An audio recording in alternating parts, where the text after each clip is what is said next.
Yo. Hey, ¿cómo estamos, mi gente? How are you today? We are doing an impromptu wrestle talk today, and we're very excited about this one because we're going to talk all things professional wrestling. We're going to touch on Becky Lynch, Nia Jax. We're going to talk about MJF's injury and whether it's legit or not, and then we're going to preview Grand Slam. So, if you're excited, if you want to talk to us, you can follow us on so many forms of social media. If not, well, I don't know what to tell you. Like, why are you watching a wrestling show? No, Why I'm are you just kidding. watching the show? Definitely. Yeah, absolutely. We're definitely No, excited for definitely that. watch the show. Yeah, mi gente, mi gente. I love it. We already got people like saying our stuff. I love it. Here we go. Mi gente from the chat. I love it. I need All a right. catchphrase. Yeah, it's definitely What does become that my mean, by thing. the way? What does My that mean? peoples. My peoples. Oh, I don't know. Yeah, it's just in Spanish. It's just that's Okay. how we talk to each other in Puerto Rico. It's like it's like if I were to sit there and I were to say to somebody like, "Hey, qué lo que hay?" You know what I mean? That means like, "Hey, what it is." You know, I was that's gonna how we say I say it. also don't know what that means, but Yeah, it'd just be like, "Hey, qué lo que hay?" But yeah, why don't we uh, jump right into it? So last night on Monday Night Raw, we saw Michael Cole at the desk, and he brings up Nia Jax, Raquel Rodriguez, and Rhea Ripley. And after this week of WWE getting tons of flack for bringing back Nia Jax, and the internet wrestling community absolutely going apeshit about Nia Jax and her inability to keep people safe in the ring. And that's actually become such a thing that even Stevie Richards needed to break down her bonsai drop on Rhea Ripley. Now WWE has chosen to use this as an injury angle for the show. So I'll ask you because I want to hear your opinion before I give mine. What do you think about WWE trolling wrestling fans and using this angle? I'm fine with them trolling fans. I just think in this case, I don't know that people are smart enough to realize that's what's going on. Mm-hmm. And so it concerns me for Nia's mental health. Are people going to be attacking her online, thinking that she really did hurt her, when in reality she's just on vacation? Yeah, I mean, I think it's pretty clear that there are a lot of wrestling fans that have seen the photo or the video where the the football club in Australia that they were showing the backstage and showing all the fans attending the event, and we saw Buddy Murphy and we saw Rhea Ripley backstage. I Okay. don't think that that was the intention, but it was clear that that's what happened, and it's kind of circulating all over X now. We definitely know that she's not really injured, so that's why I know that this is an angle. Personally, I think it's a great idea because we follow like lots of wrestling pundits that talk about controversy and talk about making money and getting all of the heat that you can. So if this is something that they can put out in the open, right, and just be like, you know what, yeah, you think Nia is unsafe? Well, here you go. Then here's how unsafe she is. We're gonna use that angle to get her over. So what are your thoughts on that? Maybe. I think with anyone else it would be fine. Mhm. I just worry that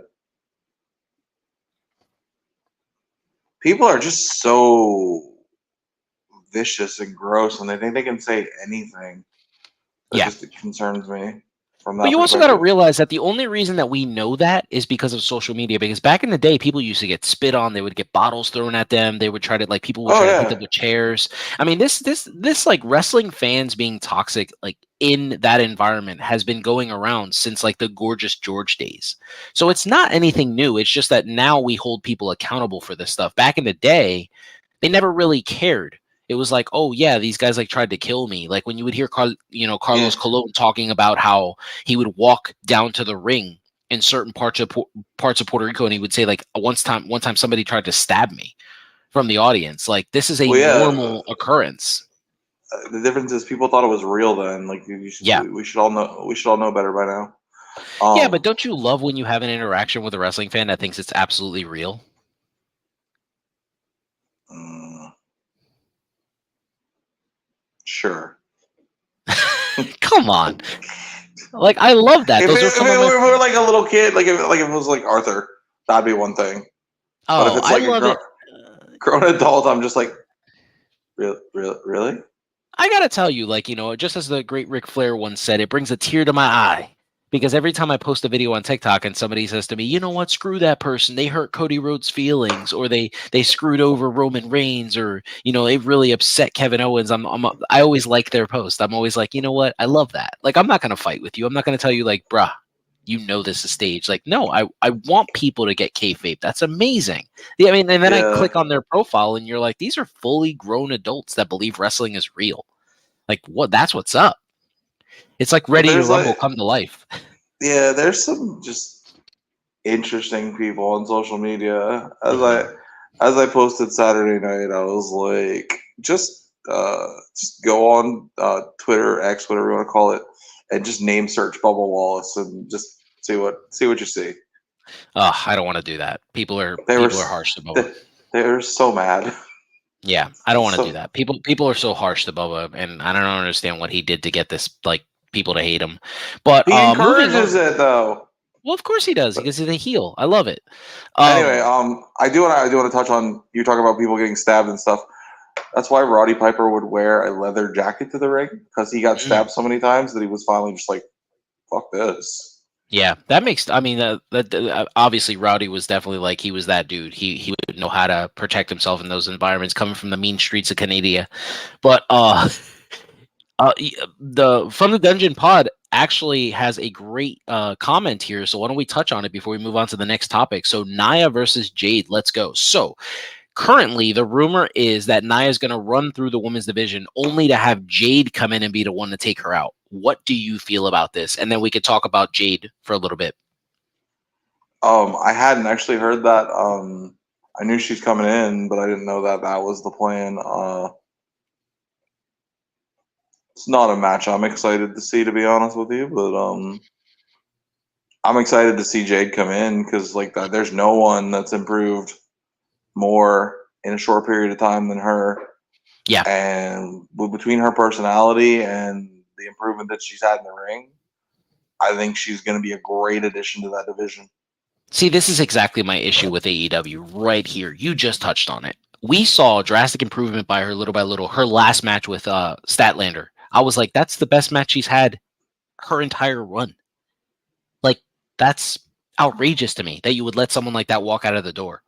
But everybody keeps saying that she's green, right? That's what everybody says about Jade, is she's really green. And you know what? I've actually have a different take on it, and I want to run this by you, and you tell me your thoughts on it.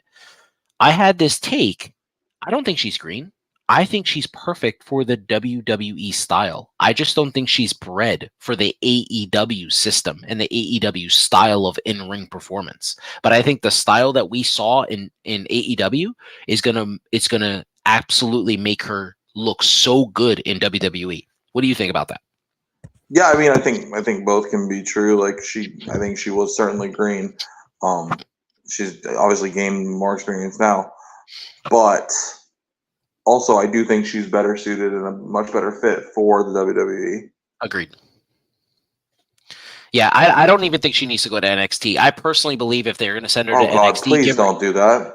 Yeah, I personally believe that if they send her to NXT, do a Kevin Owens run. Have her go in there, have her just run through people, and then just put her on the main roster almost immediately.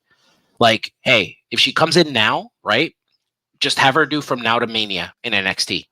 Night after Mania, debut her on the main roster. That's a short amount of time. Don't have her. I don't hate that. Yeah, I personally believe that that's the perfect way to set her up for the future. I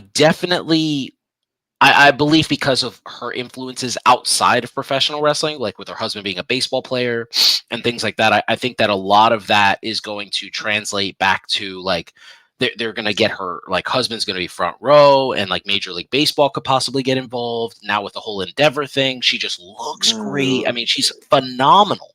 She's just a great talent. And honestly, trending on X, and yeah, absolutely. I think it'll be one of those things that, like, hey, when she goes to a baseball event, right, it'll be like, oh, WWE has people there. Like, she's a great interview. I mean, I don't know if you've watched her do sit down interviews. She is very well educated. She sounds amazing. She's so personable. I mean, there are people that do interviews with people, and they just don't sound like they want to be there. She sounds like she's flourishing in this environment, that she is kind of held down by AEW because they don't give her the opportunity to do that stuff.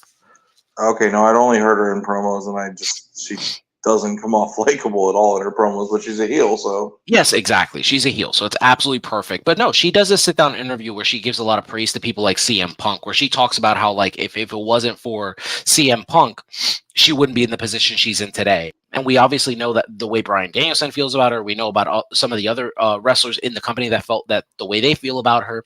But I think Jade Cargill is absolutely bred for WWE style. If I were doing the booking right now, I would definitely have her and Tiffany Stratton. Like, that would be my long-term storytelling for like years to come. Like, we have an opportunity to have like Sasha Banks versus Charlotte Flair done the right way, not done the way that they did it, where like Sasha wins the title on Raw, drops the title at a pay-per-view, wins the title on Raw, drops the title at a pay-per-view. We can actually have a real program with these two phenomenal superstars.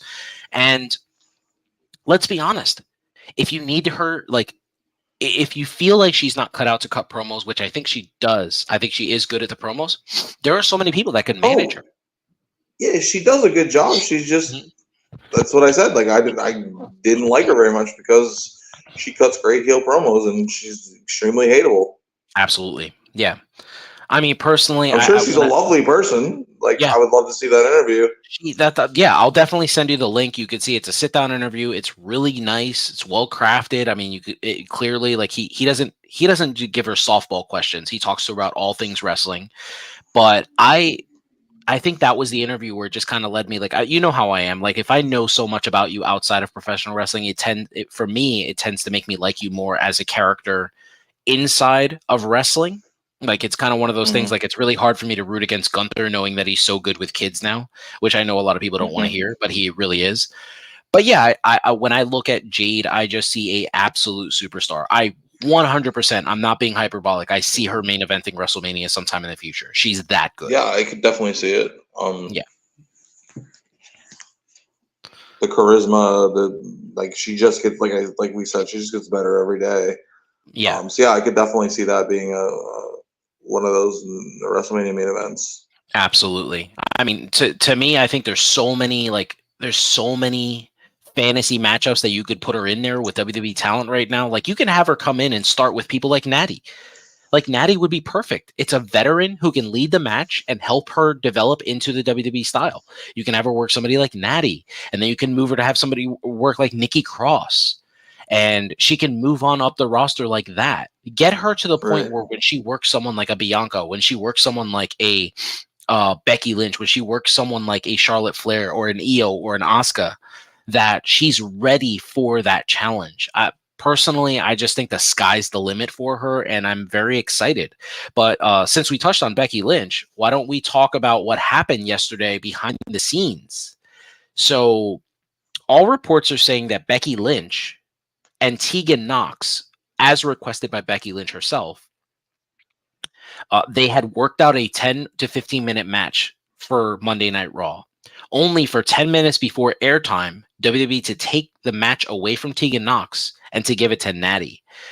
So I've seen, the reason that I want to talk about this is because a lot of people have been angry since Becky Lynch won the NXT championship. They've been like, oh, she's taken shine away from the brand. And I look at it as, if she's going to be doing John Cena Open challenges on Raw, then that's great for the NXT brand, because it's like, wow, this title means so much. You're going to defend it on multiple shows. That's awesome. Right. But yeah. So in your opinion, why do you think WWE pulled the plug on Tegan Knox? Because we know she's an amazing talent. So I don't understand how that would happen. And why do you think that if Becky is out here trying to push younger superstars to get them to, like, you know, the level where like Dakota Kai is now, you know, why do you think WWE would stop that to give it to Natty? Well, I don't understand why they would do that that part. Yeah. I will say I'm not sure that they have the most faith in Tegan Knox. Okay. And that's nothing to do with her as a performer, in my opinion. I just think, like, her push has started and stopped more times than, you know, just about anyone. Why do you feel that way? Just because, like, I mean, she tore like both of her ACLs, man. It's not like she right. I know. And then she came back and they were pushing her, and then they stopped. And and then they were like she was supposed to be on TV, and then she wasn't, and then it just seems like they've kind of jerked her around a little bit. Yeah. As for why it was Natty, I think they just knew that they'd get a decent match out of it, and she's a pro. She's perfectly fine as a Mhm. performer. Yeah, I suppose so. I Um, mean, so the actual report is from Fightful Select. So I forget who owns that. Is that Sean Ross Sapp? that's Sean Rossap. Okay. I don't know if he He owns it, said, but he's the main. okay. He said about 10 minutes before the doors opened to last night's Monday Night Raw, the plans had changed from Becky Lynch to Tegan Nox, who already had their match laid out and was planned all day, which was produced by TJ Wilson. Becky had pushed hard for Tegan Nox, only to be overruled and have Tegan replaced by Natty. Yeah, I don't really want to be overruling Becky Lynch too much. I mean, we know, I don't know how much you know about this, but it's been kind of reported by many people, including Meltzer, which I know you say that a lot of people, like, he's right more than he's wrong. So let's go with the fact that he's right on this, that Becky's not a Triple H guy. She was a Vince McMahon guy. So if that's Okay, true, then well, that explains why Becky doesn't really get the shine that she did under Vince. well, and I don't know if I'd say he's right more than he's wrong. I'd say he's right as much as anybody else is. Oh, But okay. I don't know that any of them are right more than they're wrong. They're getting fed information from various people, and Yeah. But anyway, well, that's interesting. Well, I I absolutely mean, do not agree with this. Dave Meltzer is God, no question. I don't believe that at all. yeah, no, there's no, there are no deities in the wrestling business. No, absolutely not.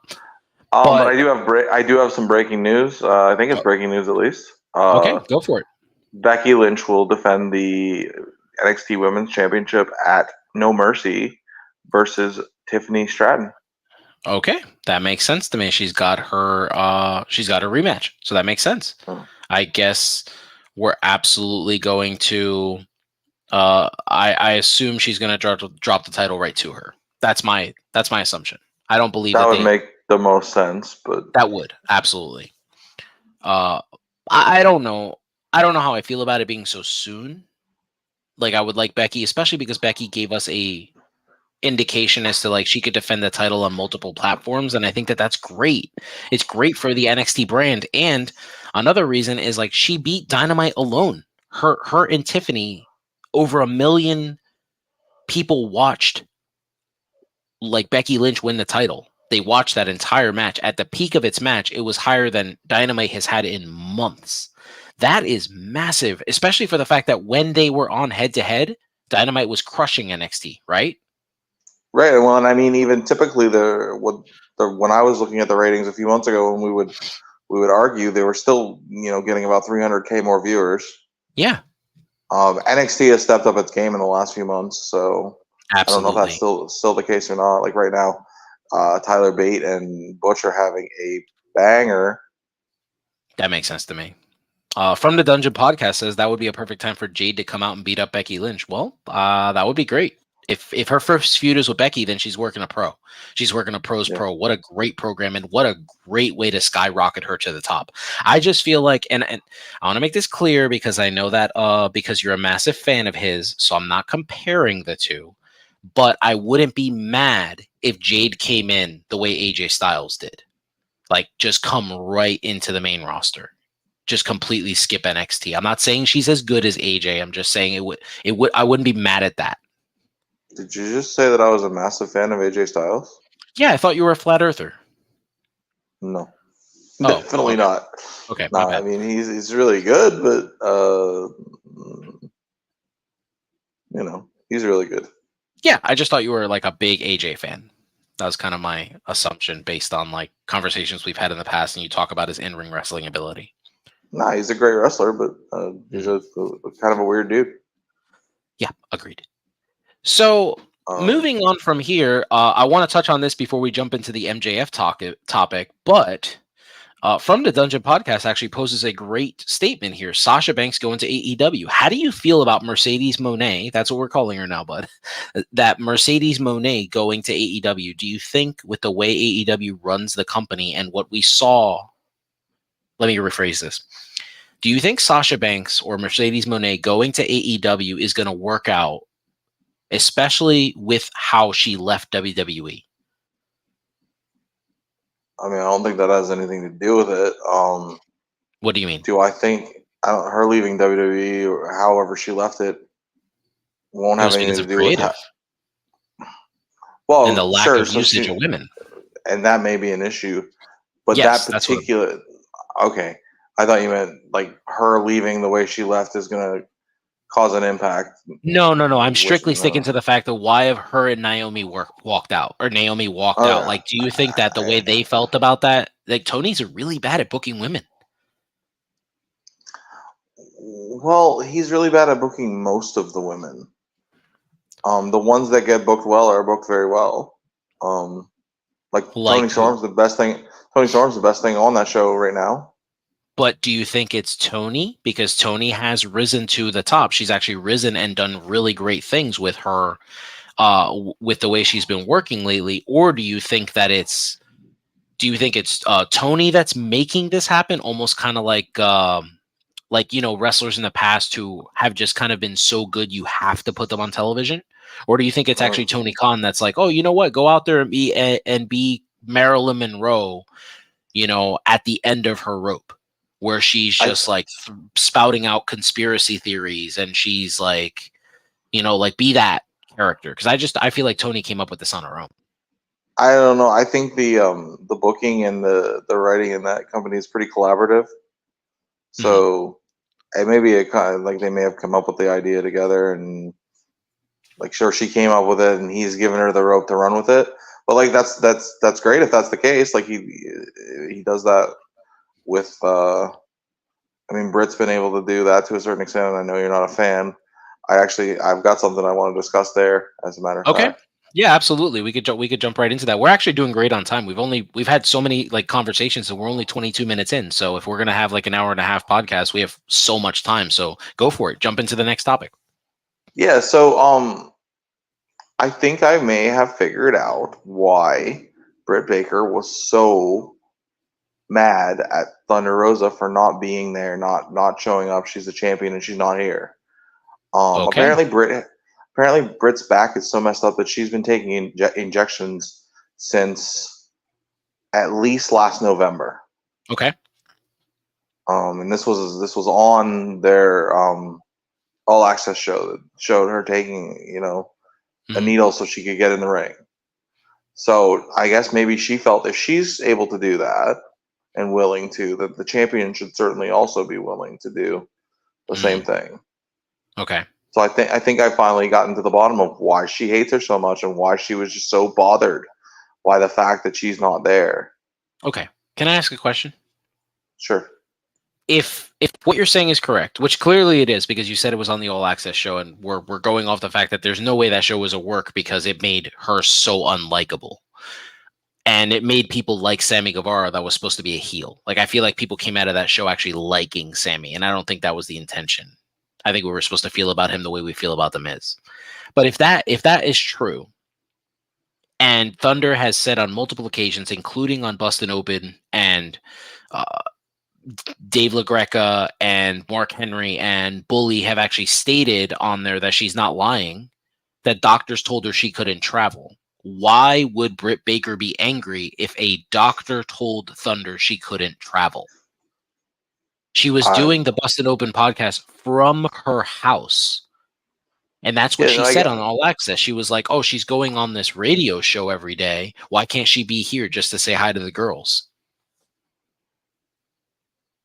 I just don't know that, sometimes when you're hurt and you're at the end of your rope and you're giving more than you think you should have to, you're not rational about like why other people can't do the same thing. So I don't know that it's irrational. I didn't say it was irrational hatred, but I think that's probably why, because she just looks at it and she's like, look, I'm cramming myself into seat 11B or whatever Mm-hmm. to fly the TV from. At that time she was still doing the dentistry thing full time. Apparently, she's not at the moment. Yeah. But so maybe that has a lot to do with why she was frustrated with other people not doing the same thing. I guess I could see that. I guess I just kind of look at it as that wrestlers they're in this limbo. They have to listen to what like their doctors tell them, because we're not like back in the day where they can do that. Like Britt Baker might have an old school mentality, right? She might feel like the wrestling she grew up watching, like a Saraya or a Paige at the time, she would travel with a neck injury, and so would AJ Lee. And she's probably like, these are my heroes. These people went out there and they traveled all over the world, and I'm trying to do the same thing as them. Why isn't Thunder doing this? She comes from a tougher wrestling background than me, being like that she's wrestled lucha. And it seems to me like she just I just think it was really telling when Tony Schiavone told her, she had to let it go, and she would not let it go. That was like what really got me. Like you have a veteran of the business that's been around since the 80s, and he's telling you gotta let this go. She won't let it go. From the Dungeon Podcast says Britt Baker's getting back what she put out, the bad energy to Thunder Rosa. I mean, for her to have all these back injuries, I'm wondering how it all came to be, because it does. To be honest with you, I've watched almost every single Britt Baker match. She doesn't take a lot of high impact back moves, and she's not a small girl. So unless she's like has scoliosis or something like that, or she's had a previously existed back problem, I don't understand how she got injured this way. I don't know either, but I do remember hearing up to a year ago that she was working with some injuries. Mm-hmm. Yeah. I got to be honest with you. Go ahead. Maybe at the time, because remember that was filmed way back in the fall. Maybe she didn't even know that she wasn't allowed to, you know what I mean? She didn't know that Thunder wasn't allowed to travel. Wow. Maybe she didn't know all that. I'm gonna put this comment up by the chat really fast and then take it down. He's not very big, so yeah. But so yeah, I agree with you. I got to be honest with you. I'm not the biggest Britt Baker fan. When I look at Britt Baker, but I have to be honest with you. I can't. I feel like it's one thing professional wrestling fans do a lot, is that they refuse to admit something about a wrestler that they just like, they're so irrational. And I have to be very clear. Her last two matches are the best two matches I've seen her work in a very long time. Her match with Chris Statlander was phenomenal. That was like the best version of Britt I've seen, like a singles match. And then clearly the 4-way at All In I thought was really good too. Like we talked about it. I said she was actually the star of the match. So, I mean, clearly she's doing something well. But yeah, why don't we move into MJF's interview with a morning talk show today? You ready? Okay. So MJF just absolutely just told everybody he's dealing with an injury, and he doesn't know how much actual professional wrestling he can give us right now. So if that's true, let's assume that it's a complete shoot. If it's true, how do you think they drop the tag titles, and do you think that he loses the world championship to Samoa Joe tomorrow and takes some time off? They just talked about how he just crossed 300 days as champion. It was just tweeted. If he can't work, then that would make sense that he would, drop the title. But AEW is the land of the interim champions, so we haven't done it in a while. But we haven't had to. So, well, here's what I will say: if MJF goes out there in the main event tomorrow night with Samoa Joe, and Samoa Joe squashes him, like if the match doesn't start until 9:55, or if it doesn't start until like 9:51 or something, if the intention is to squash him to get him out of there quick, give him the muscle buster, and that's it, or maybe he just like puts him in the coquina clutch and just taps him out, or he, whatever, then that tells us just how injured he actually is.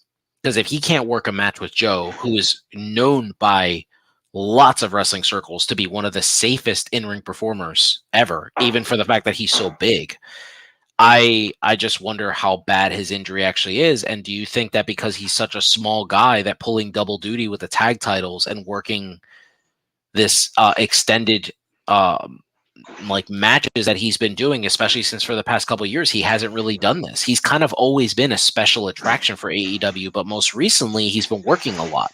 Do you think that because his body's not preconditioned, he doesn't have like the callus in his body, that this is added to his injury? That's interesting because he has been working more than Yeah, he's used to. But I mean, still, he's wrestled what, like maybe 4 matches in the last month. agreed. But I kind of look at it as one of those. But he's actually done indie shows too. Oh, is he? Okay.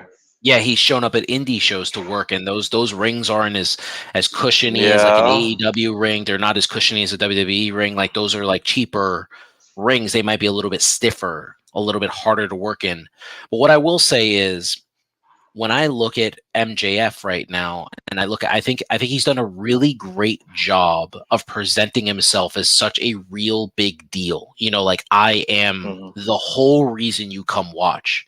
But I think, and I don't want to keep bringing his name up because I made it very clear that I don't want to keep talking about CM Punk in terms of AEW. But what I will say is I wonder, with CM Punk being dismissed from the company, if that has kind of made top guys like John Moxley and Orange Cassidy and MJF and Adam Cole, and made these guys feel like we need to work more because we need to make up for the fact that Punk's not here. We need to remind people, because we've seen more television matches with the Young Bucks. They weren't doing that anymore. We've seen more televised matches with Kenny Omega. Hangman Page has been working. He worked Rampage last week and then worked Dynamite. I mean, we're obviously watching Adam Cole work more than he has been working in years, honestly. And now MJF working tag matches, and he's the heater. That's the thing. It's not like he's the guy on the apron waiting for the hot tag. He's the heater, which is insane to me. And then he's working these like really long, great main events as the world champion. So I'm wondering, like, has this really started to lead him to start feeling it a little more? Because whether anybody wants to admit it or not, if you look down at his feet, he's wearing really big lifts. He is a smaller guy. You know, he isn't really big. Yeah. My short answer is it's Max, so it's hard to know. Yeah. But it's definitely possible, and it's a shame if it is, and it would be unfortunate that he'd have to drop it now. Although I guess that would keep Kenny's record intact. Yeah. Yeah, that would make sense to me. Because he's just short of a year, right? Yeah. I think it's like 350 something days. Yeah, something like that. At least. Yeah, I think it's probably 345 to 350. So we'll see. We'll see tomorrow night, I guess. Because the Bucks, you may be right about that other thing. Because like the Bucks are working tomorrow night too. The Hung Bucks are taking on the ROH Trios champions. Agreed. Well, how about we head right into intermission, man? What do you think? All right. I can do it for you if you want. I can Google search it and I can do it for you if you don't think your voice can hold up. I absolutely could do it. So I would appreciate that. Okay. Yeah, absolutely. I can do that. So let's start with the this day in wrestling history. Go ahead, Tyler. Why don't you tell us this day in wrestling history? Sure. So I have a This Week in Wrestling History. It was This Week in Wrestling History in 1997. The infamous Raw from Madison Square Garden, where Stone Cold stuns Vince McMahon. Vince has his chat with Brett, where Brett decides he's going to tap out to the sharpshooter in Montreal. I mean, leave the company. The Cactus Jack makes his WWF debut. It was a really big show at the time. It was really, it felt massive at the time. I remember watching it as a kid. September 22nd, 1997. Oh, wow. September 22nd, 1997. That's crazy. Yeah. Well, yeah, it was the first. I believe it was the first time Raw had been emanated from MSG. Oh. Oh, okay. Okay. Well, I guess that's a good one. I guess I just didn't really realize. So you said it's infamous. What about Well, it it makes it is. infamous? It's the first time Stone Cold ever stunned Vince. Vince is in the Okay. ring talking That's about what how makes it infamous. everyone cares about him, and that's why he has to drop the title and blah blah blah. And he softens like he's like, oh, okay, and then hits him with a stunner.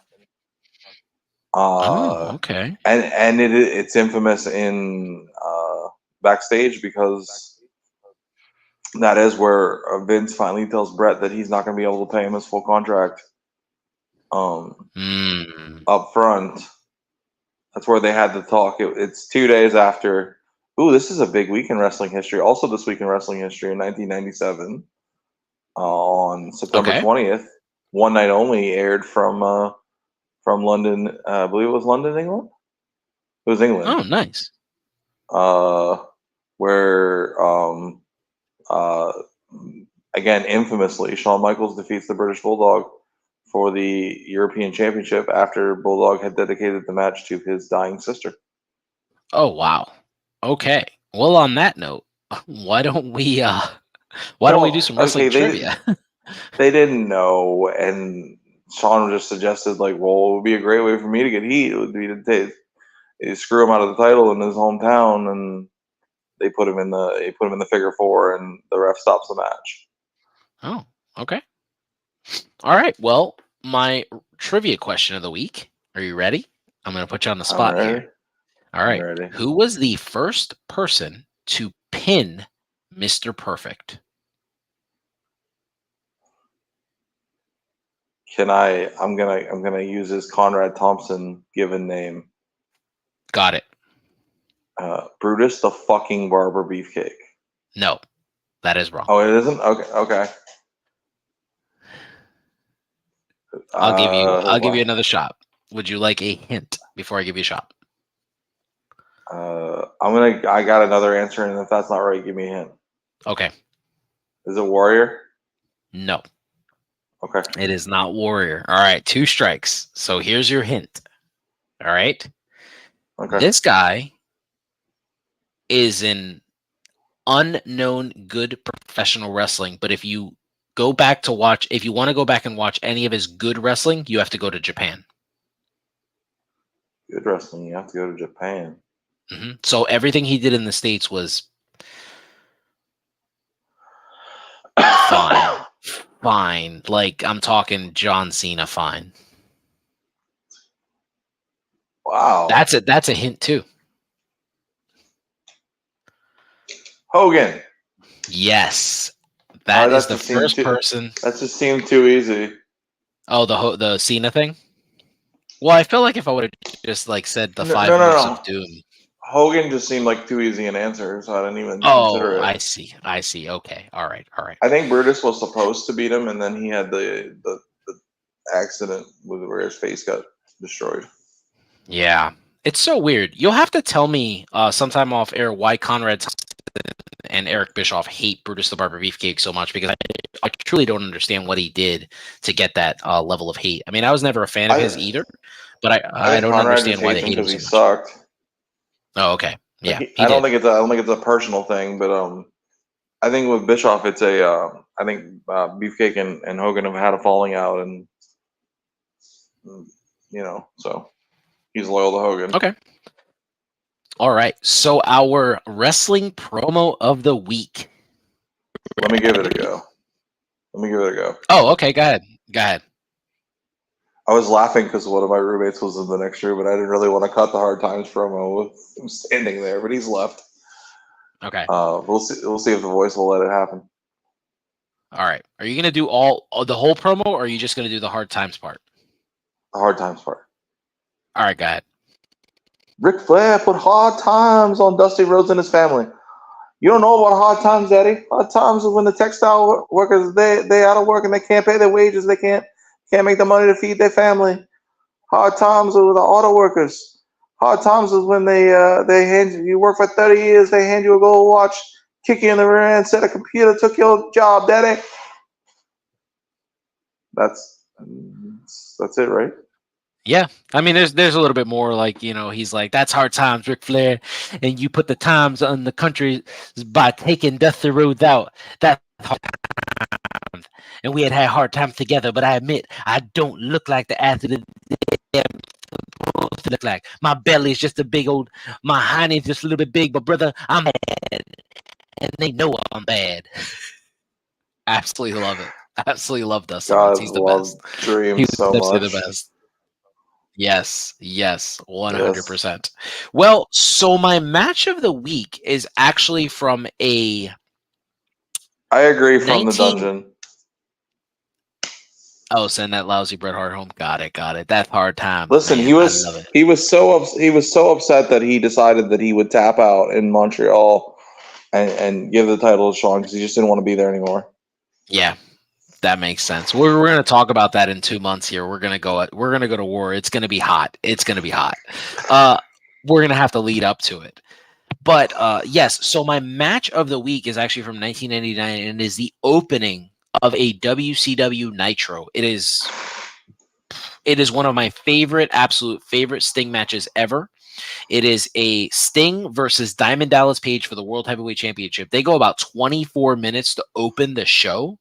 It is a banger. Sting winds up winning the world title at the end, only to drop it, spoiler alert, 2 hours later in the main event in a fatal four-way back to Diamond Dallas Page as Kevin Nash takes the pin. Guys, go back and watch this match. It is absolutely underrated. It's one of the people that doesn't get talked about enough in terms of his in-ring ability is Diamond Dallas Page, and he was one of the better workers. If you wanted to watch something a little less intense, you can go back and watch a triple threat United States Championship match between Raven, Chris Benoit, and Diamond Dallas Page. That was a banger of a match as well, and has a phenomenal finish. You said less intense? It was less intense, yeah. Okay. When I hear, those names, I just assume intensity. I mean, Raven wasn't really intense, and neither was Diamond Dallas Page. It was really only just one guy that was super intense in the ring. Well, sure, but I mean, there's enough for the three of them. Okay. Yeah. So I've told this story on our previous platform, but for all our new listeners, the match Lewis just referenced, the Sting DDP match. I wasn't allowed to watch wrestling at the time, but my mom would work Saturdays to like 9 to 2, and Saturday mornings the French sports channel called RDS in Canada would re-air Nitro with like French dubbing, but you could still hear the English commentary. So I watched that whole show Saturday morning in French, watching out the window, making sure my mom didn't come home early. Oh, wow. Yeah. I did something. I was in trouble, and so I wasn't allowed to watch wrestling. That was the go-to punishment. Oh, okay. Got it. All right. So, guys, we're now back from intermission, and we're going to talk about AEW Grand Slam. So, as I'm reading here, which I did not know, AEW Grand Slam is actually a 3-show card.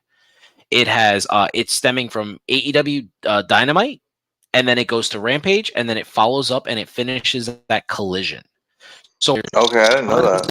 Matches for us to go over. Yeah, I'm just seeing it now. So there's tons of matches for us to go over. So Tyler, why don't we start with Dynamite, and we start with a match that you and I have been dying to see for a while in hopes that it finally gets these two away from each other. Chris Jericho versus Sammy Guevara. What's your thoughts on this match? I mean, if it's anything other than Chris putting Sammy over, it's just not done right. But I'm really hoping that he puts him over, and that he can be as. Have you watched Heels from this week yet? No, I didn't realize. I don't know what day it comes on. I know I watch it on Wednesday mornings though. It was on Friday. With Shooting Star? Yeah, be a good base. Is that the season finale? I believe it is. That's awful. That's how we've right? ended the season. How much does that suck, right?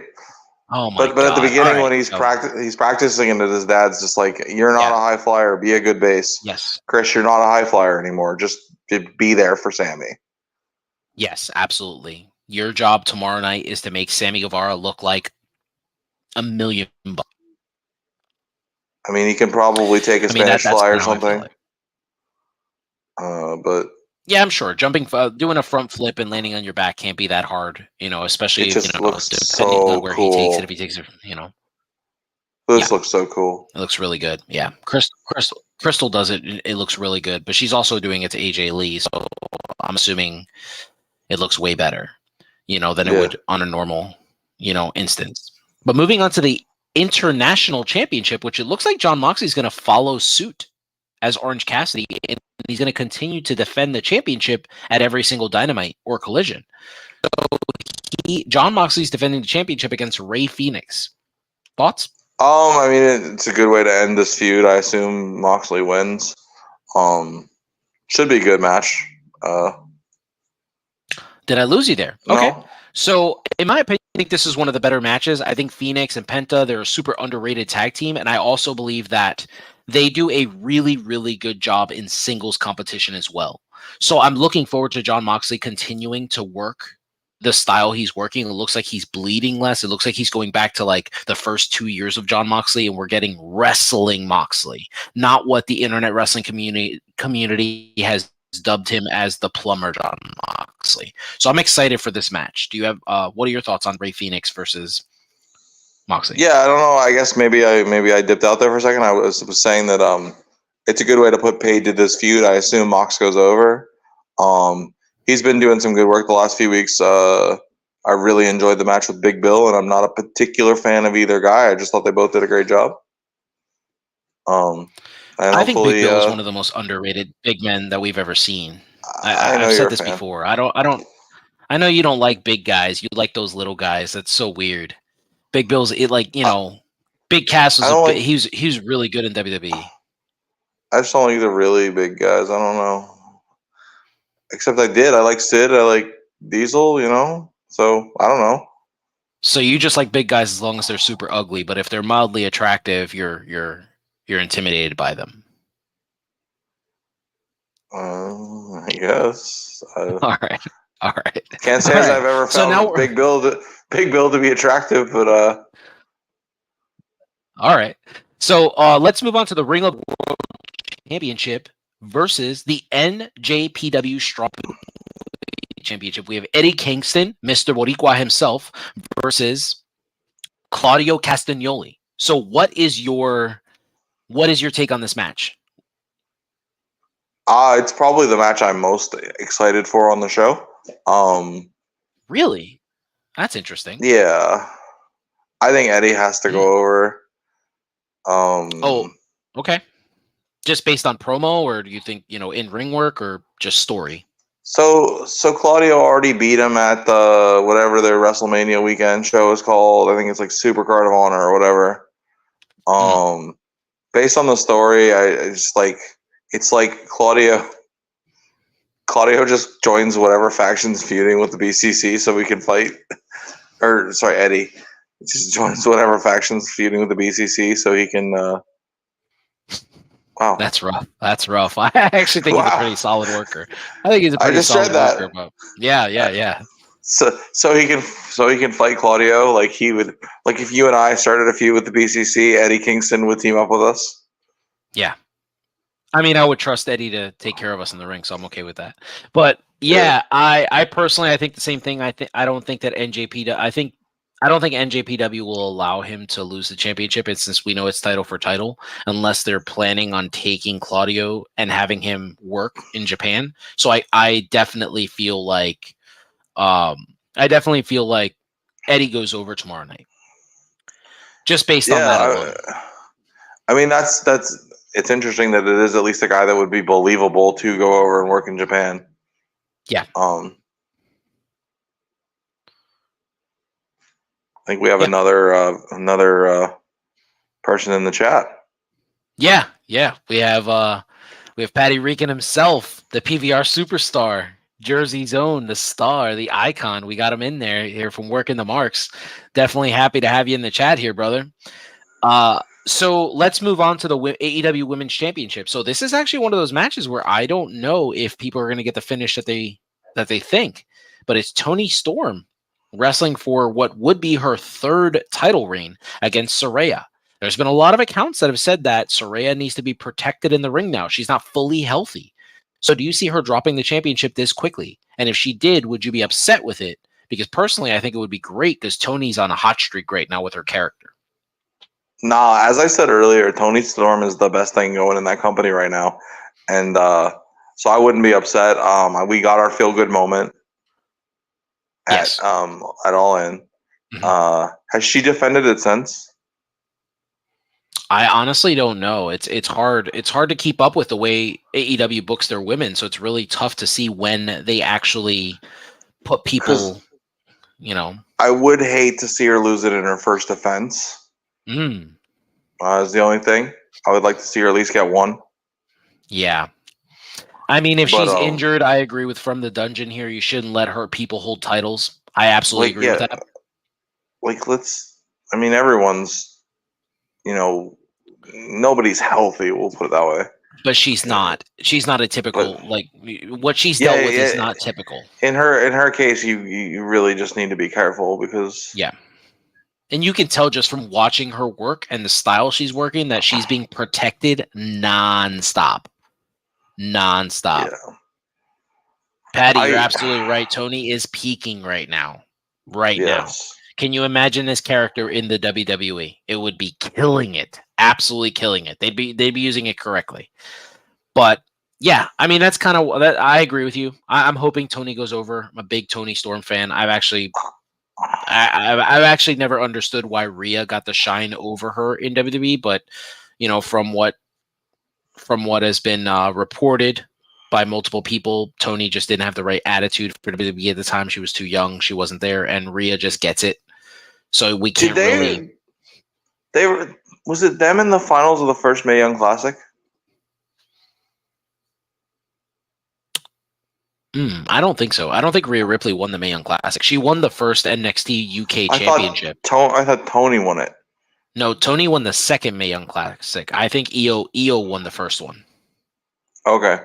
Yeah, it was either Io or Kairi Sane. One of those two won the first one. I can't really remember. For some reason, somebody in the chat could tell us because I don't really remember. For some reason, I link those two. Okay. Yeah. Rhea and Toni. Yes, because they wrestled for the first NXT UK championship, and I think everybody thought Toni's the next big star. She's going to win, and then Rhea won. And it was like, oh, okay. Well, that's interesting. And Rhea was like the first to hold the UK championship, and then the NXT championship, and then the Raw, and then, she's just kind of gone on, and the SmackDown and everything, a tag title. She's done it all before 26. Yeah. She's phenomenal. So the main event of the evening. Toni's even younger. Yes. So let's move on to the main event of the evening. Maxwell Jacob Friedman and his 5'2.5" self versus Godzilla himself, the Samoan submission machine, Samoa Joe. Who do you see winning this championship? Who do you see winning this title? And how do you see this playing out? Do you think this will be a good match, or do you think it'll be a squash match? What do you see? Well, before I heard about MJF being potentially injured, I didn't think there was a chance in hell he's losing the title. Mm-hmm. But definitely not on a Dynamite, no. This is a big show. I could see it happening. I just didn't think he was going to lose it to Joe. I thought he was definitely going to lose it to Cole. So from one injured superstar to another injured superstar is what you're saying. Is Cole injured? He's been injured a lot. He was injured. He had concussion issues. Yeah, I would like to see a different style. Like, I don't want the same style wrestler to win the championship. Isn't that very like Brett and Shawn type of thing? Okay. Like, don't you want to see somebody different win the championship? It just seemed like that was where the story was headed. Okay. Yeah, I don't have a problem with. I have no problem with Joe winning it. Joe's a great, great, great performer. I mean, if I were booking it, I would have Joe beat him, and then if you need to go back to Adam Cole, then Adam Cole could be the guy to take the championship off Samoa Joe. But at least it would put legitimacy on the title because Samoa Joe is that dude, and he can do kind of what he did in TNA, which he collect all the belts. You know, be the Ring of Honor Television Champion, the AEW World Heavyweight Champion. I think it would really work. And promo wise, there's not very many people that can touch Samoa Joe in the ring. So I think, like on the mic, so I think it would really work for the company. And what a way to go over. He's the guy to beat MJF after 300 days. That's massive. I was going to say, are you suggesting that it is currently not legitimate?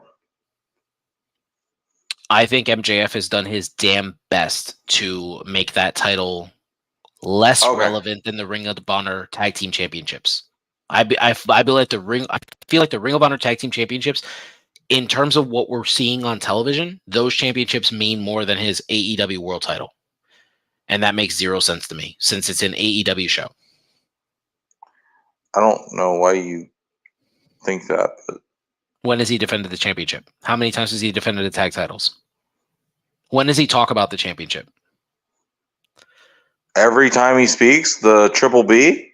So when he's come back to professional, when he's come back to working, right? When he's come back to working more because of the whole CM Punk thing and him not being there, is he working more tag matches or is he working more singles world title matches? Do most top guys work more tag matches? Like on Raw, how many fucking singles matches has Roman Reigns had? Lots. He's had way more matches than MJF has. Are you comparing Stuart to the best wrestler in the world right now? First of all, Seth Rollins is the best wrestler in the world right now.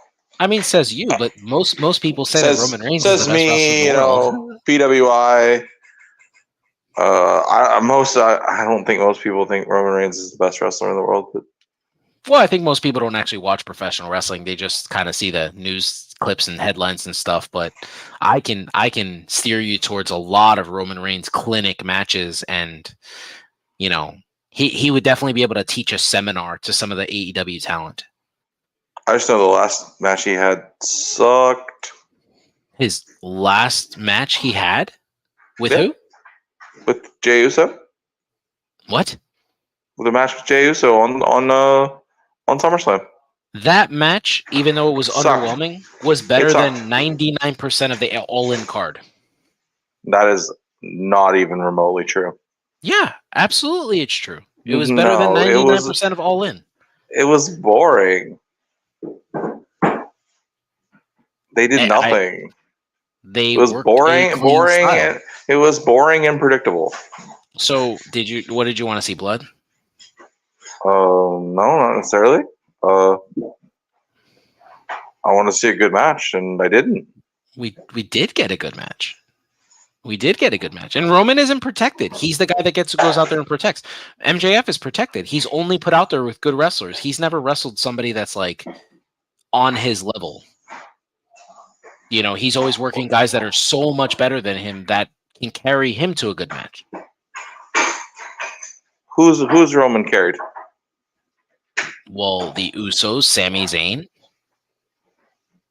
Matt all three Riddle. Of those, two out of those three are better than him in the ring. If they were, they would be in the spot he's in. No, the best in-ring worker is not the world champion. Come on, we all know that. Come on now, man. You absolutely listen. We got to talk about this. Like, we're not talking about a guy who wrestled like Daniel Bryan at Fastlane, like a while back. We're talking about a guy who beat cancer and then beat Cody Rhodes at WrestleMania. I mean, that's huge. He certainly did beat Cody Rhodes at WrestleMania. He beat cancer as well. That's not a lie. Yeah, and that's amazing. Good for him. I'm glad he overcame it. Yeah. He's still not. I mean, you know how I feel about this. You know, I love Roman Reigns. I feel like he's absolutely the best in the business right now. I mean, that's just my. In terms of in-ring performers, I wouldn't put him in the top 5. I don't even know why you would say something like that. I mean, who do you think's in the top 5? LA Knight? Seth? Yeah, absolutely. Seth Rollins is in the top Cody? 5, but no. Cody Rhodes is a better worker than Roman Reigns. No, I disagree. Well, you're wrong, but that's cool. You're entitled to your opinion. Okay. Orange. I mean, Roman Reigns is number 2 on Orange. the PWI 500 since you bring it up. Did you say Orange Cassidy? Yeah, Did you say Orange Cassidy? I'll say Orange did. Cassidy has had a better face run that we've seen in recent memory, but I'm not saying Orange Cassidy is better than Roman Reigns. What is it about Roman Reigns that you dislike so much? Do you just dislike people that are awesome, or do you dislike him because he's a 49ers fan? What is it? What is it, The fact Taylor? that he's had the title for 3 years and defends it once every, literally once every blue moon. Well, are you going to be angry when he retains the championship at WrestleMania this year and he continues to beat Cody Rhodes, but this time he does it clean in the middle of the ring? I may stop watching WWE. That's so ridiculous. You're so ridiculous. We're gonna end it there. It isn't even gonna happen because Mr. fucking 103 million social media views is gonna come in and steal the spotlight. No, because I don't care. Their obsession with. All right, before we jump into the next match that starts on Rampage, this is a great question from my brother. I don't think he's a bad worker. Okay. I don't think he's the top 5 worker in the industry. Okay, well, just for our fans that are watching, who are your top 5 in the industry? Seth, Cody, okay, Orange Cassidy, Bryan Danielson. I'm not going to disagree with that one. You gonna argue with me on that one? Nope. And Gunther. I mean, that's a solid list. It's a solid list, I guess. Just not the list I would go with. I know who you expected to be in there, and I purposely didn't even put him in there. No, although he is a better worker than Roman, but that's fine. That is the most ridiculous thing I've ever heard. Listen, in terms of workers right now, I would have to say Bryan, Seth, in no particular order. Bryan, Seth, Roman. I don't know. Bryan, Seth, Roman, Rhea. I don't know why people don't want to put women in the category. Bryan, Seth, Roman, Rhea. I was specifically thinking of men's workers because the PWI was a men's list. No, I understand. I just think that it's 20. You're right, though. Yeah. I mean, Toni Storm is the best women's wrestler in the world, so put her there. Wow, that's the most ridiculous thing I've ever heard. Are we about to have a debate over who's better, Toni Storm or Charlotte Flair? Toni Storm or Bianca Belair? Toni Storm or Mercedes Moné? Toni Storm or Becky Lynch? Toni Storm or Bayley? Toni Storm or Rhea Ripley? Holy shit. We're not going to sit here and not going to say that. I might give you Charlotte out of those ones. Oh my God. Name one classic that Toni Storm has had. I agree with this, though. Oh my God. From the Dungeon. That's ridiculous. That's the most ludicrous thing I've ever heard. He said Toni Storm is better than Charlotte Flair and Becky Lynch. You listen, just because you like the way she looks doesn't mean she's a good worker. She's great for the company she works in. She is a good worker, though. Yeah, she was great in the company she worked in, but she was only good in NXT, and when she came to the main roster, she wasn't great. Toni Storm is a solid worker. She's better than people like Natty or Liv Morgan, but she's more along the lines of I like this comparison right here. She's more along the lines of an Asuka. I like that. Okay. Yeah. But that doesn't mean she's better than So you mean she's Charlotte. great? Yeah, she's great. She's not Charlotte. She's not Becky Lynch. Becky Lynch is on a 4-match hot streak that no one in Go ahead, name it. I would put Asuka above Charlotte personally. Okay. All right. Would you put her above Becky? I would say they're close. Okay. I think she's one of the best in the business, and she doesn't get credit for it. Yeah, I agree with you. All I'm saying is Toni Storm, Asuka, Charlotte, any of these women, just name 4 consecutive matches this solid. Zoe Stark, Trish Stratus, Tiffany Stratton, Natalia from last night. Name 4 matches in a row that hot, that great, to the point where it went trending today that Becky Lynch is back to 2015 form. Go ahead. 2015 form? Yeah. Do you mean Apparently that was the best 2019? work. No, I don't know. This is what everybody's saying. She's back to 2015. Yeah, maybe it was 2019. But go ahead. What matches can you say off of any of those women that are that good? That consecutively? I don't know Becky because I don't hasn't watch been able to every stick match her for they a ever while. had. Well, No, I she's mean, been great. yeah, absolutely. She's amazing. Listen, all I'm saying is that Roman, and I would, in terms of work at this young in his career, I mean, you kind of got to say somebody like a Carmelo Hayes. I mean, I'm not the biggest Carmelo Hayes fan, but I can definitely admit that he's a phenomenal in-ring performer. Ilya Dragunov, I think he's a really good performer. Yeah. Like, there's so many other people that you could have mentioned. I don't know why you just went right to Gunther. Gunther's great. Even the guy he worked he's not better than the guy he worked.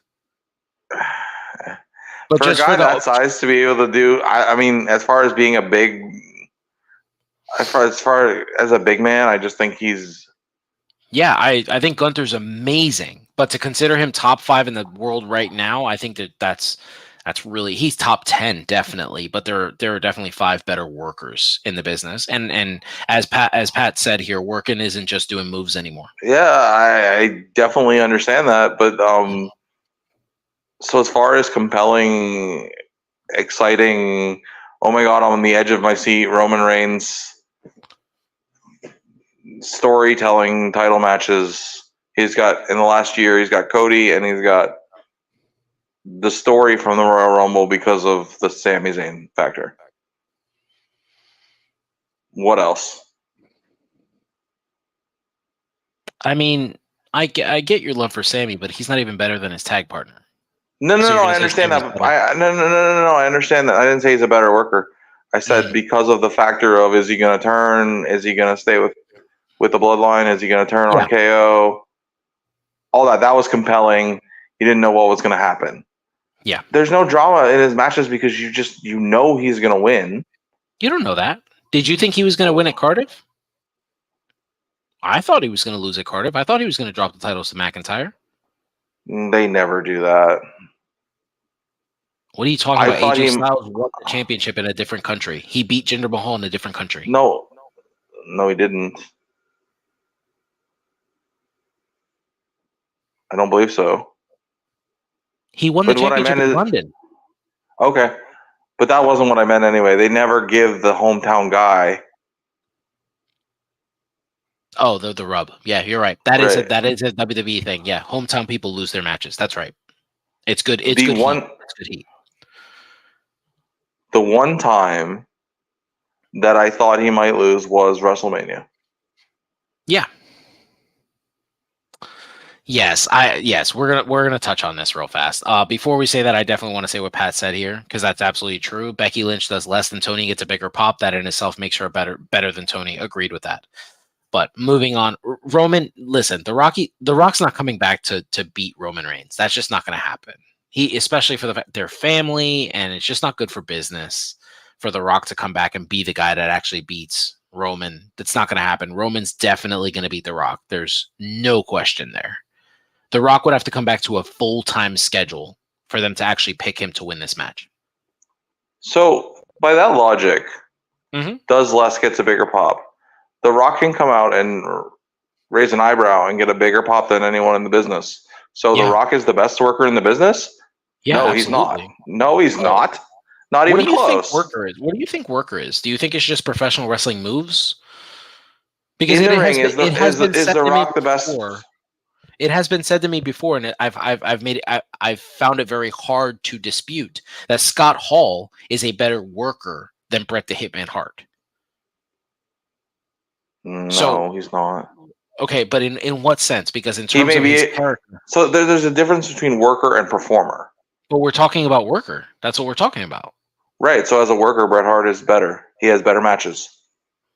But it's not just okay. So if we're saying a performer is your total package. Wrestling moves. If we're saying it's not all about wrestling moves, right?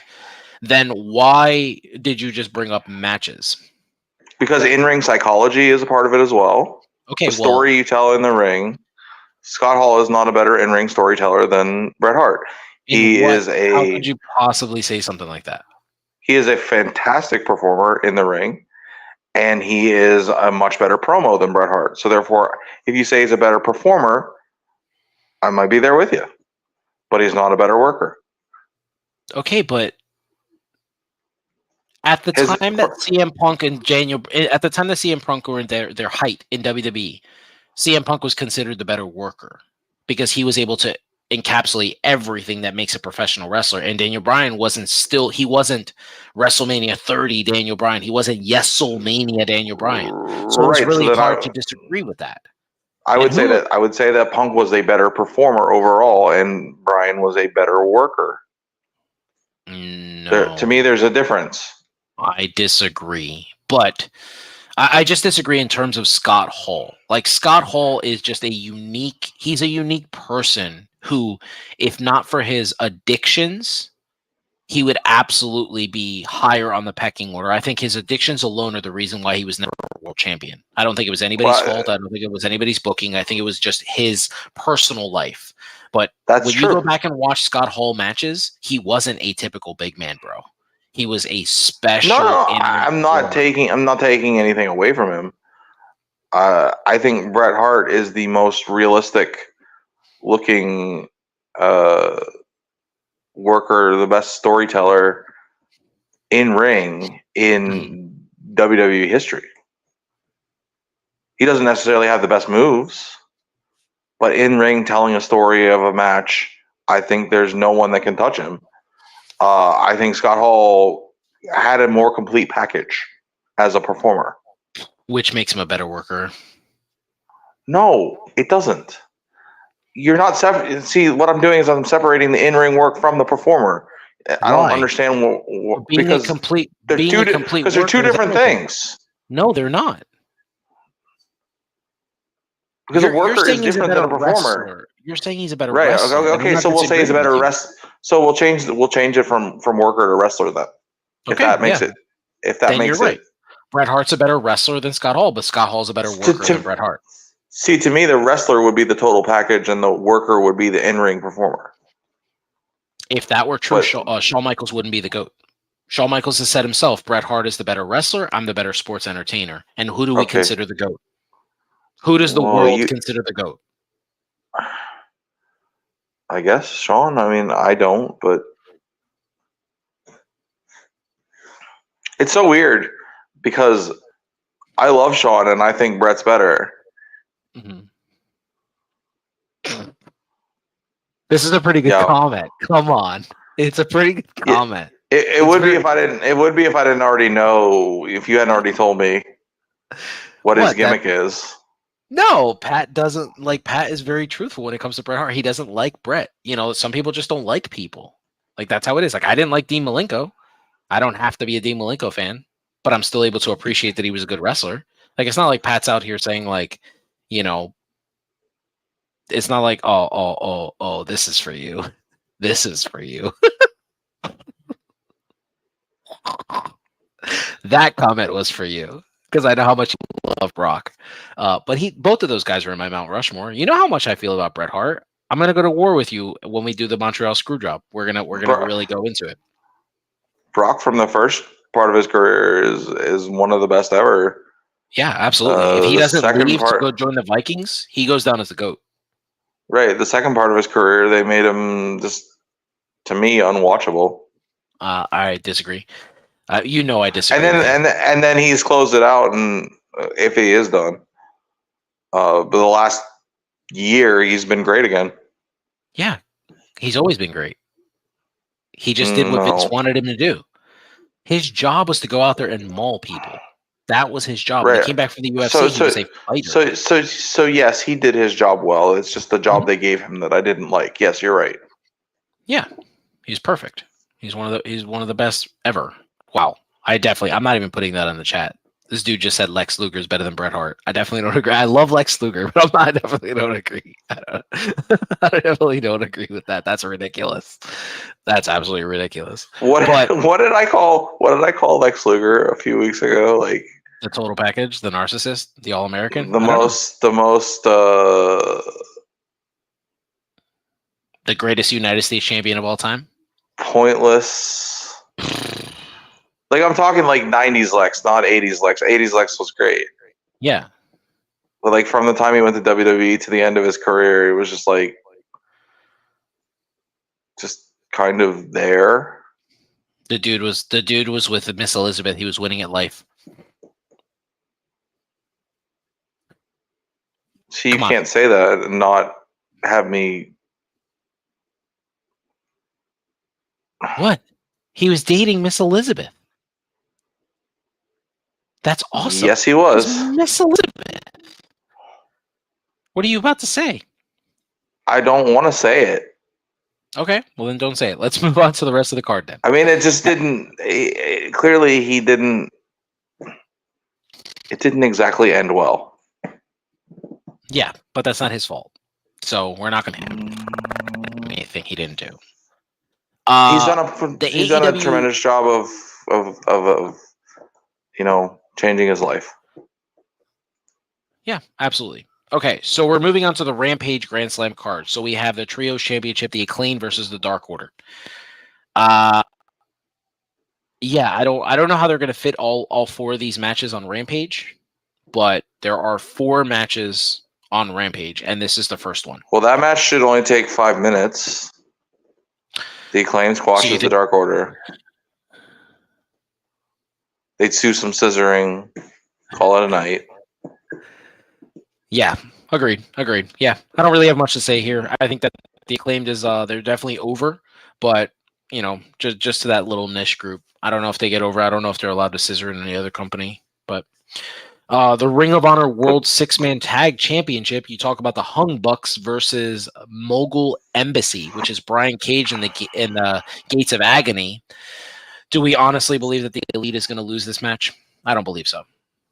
I don't know that they win the titles.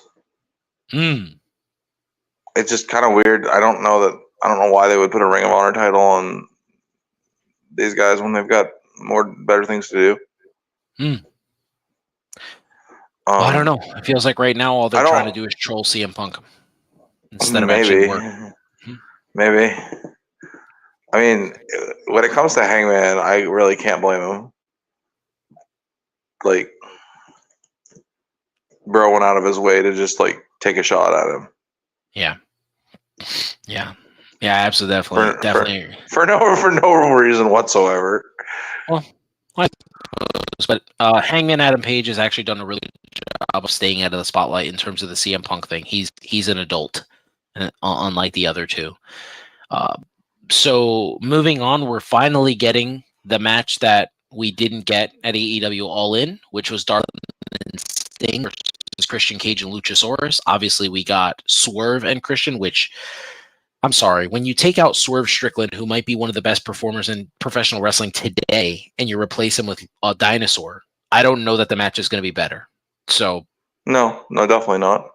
Yeah. Yeah. I mean, Luchasaurus is fine for what he is. Mm-hmm. I'm not eager to see this match, but whatever. No, me neither. So, moving on, we have Orange Cassidy, Hook, and Chris Statlander versus Anna Jay, Matt Maynard, and Angelo Parker. I would assume that this match would open Rampage. Sure. Yeah. Okay. I'm glad to see 2.0 not completely going into the dumpster. I figured they would just, once they broke up the JAS, they would just be, not even. Yeah. But this is a fairly high profile match with who is it? Orange Cassidy, Statlander, and who? Hook. Okay. Yeah, it's a fairly high profile match, I suppose. As a Canadian, how do you feel about this comment here? You have Christian in the match. He's wrestling god, best wrestler out of Canada. What do you think about that? Well, he's not even the best wrestler in his own kayfabe family, but... Agreed. Yep. Edge is the greatest Canadian wrestler of all time. Absolutely. He's Moving still on to great. Collision. Yeah, absolutely. Moving on to Collision, we have it hasn't been confirmed who he's working, but we have RVD, the ageless wonder, working in a match. Are you excited to see RVD work again? Not really. I'm sorry. I'm just not I've never been a big RVD fan, and I was a fan when like he came into WWE, and they should have put the title on him then, and they didn't, and he just kind of lost his luster at that point for me. They did put the title on him. No, I mean when he first came in, when like in the invasion. Do you remember the triple threat match with him and Kurt and Stone Cold? Yeah, they weren't going to do that. He was still too He young to the should've- WWE audience. He was so over, bro. Yeah, of course he was. He's phenomenal in the ring, but they weren't going to do that at that early. And plus, when he won the world title, he was super over. He was the WWE World Heavyweight Champion, as said here, and he was also the first ECW champion under the WWE umbrella. I mean, if he was doesn't get great. pulled over, he has a lengthy run. Yeah, that was great. But they should have pulled the trigger then, and don't tell me they couldn't, because I mean, Sheamus won the title 5 minutes after showing up. Well, Sheamus is phenomenal. He's an amazing worker. But let's jump back to AEW Collision here, the end of the Rampage or the end of the Grand Slam card. And let's start with the Work Horsemen, JD Drake and Anthony Henry versus Heart Foundation Light, also known as FTR. What do you think about this match? I mean, FTR obviously goes over.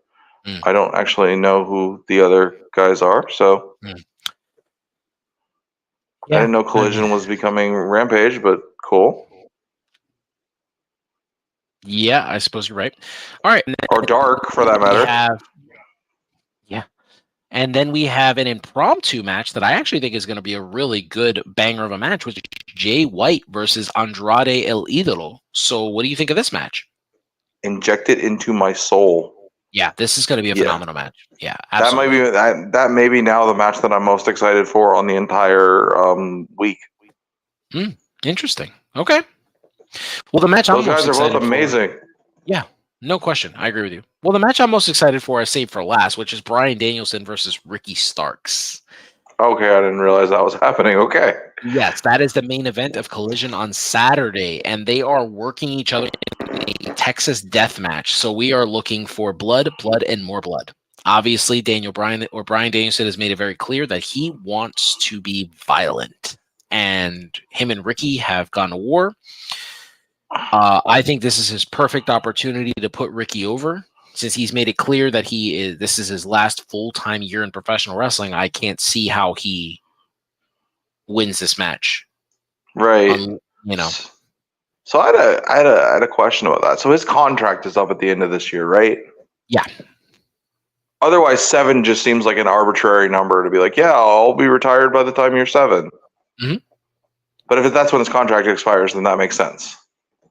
Because otherwise, like 5, 10, those are round numbers. 7 is just kind of random.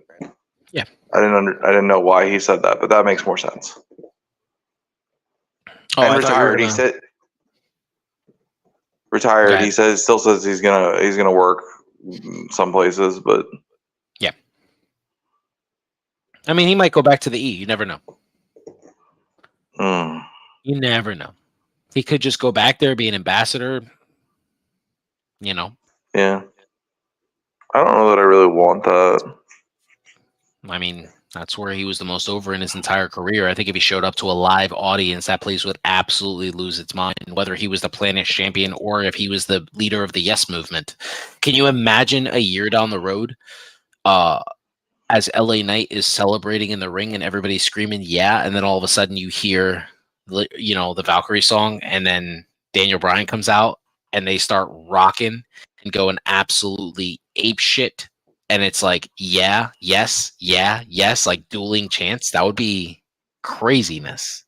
That would be craziness. Yeah, absolutely. I mean, what a way to end his career. Plus, I could see him going and like helping Shawn Michaels in NXT.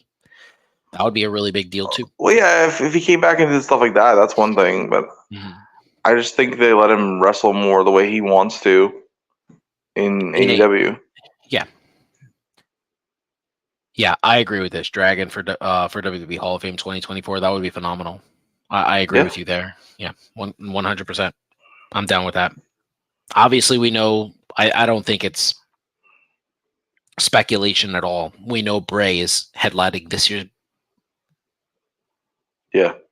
I mean, that's kind of what it's kind of the gist that I get from it. I mean, obviously, we lost Eddie Guerrero. He was inserted into the Hall of Fame the same year, so I think Bray Wyatt, he gets put into the WWE Hall of Fame, and we see a speech from Bo Dallas and JoJo. So,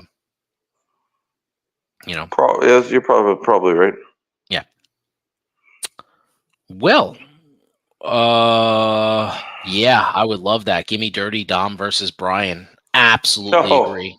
I would oh love that. shit, that would Love be it. amazing. That Yep. would be amazing. Although, 100%. That so would be like, great.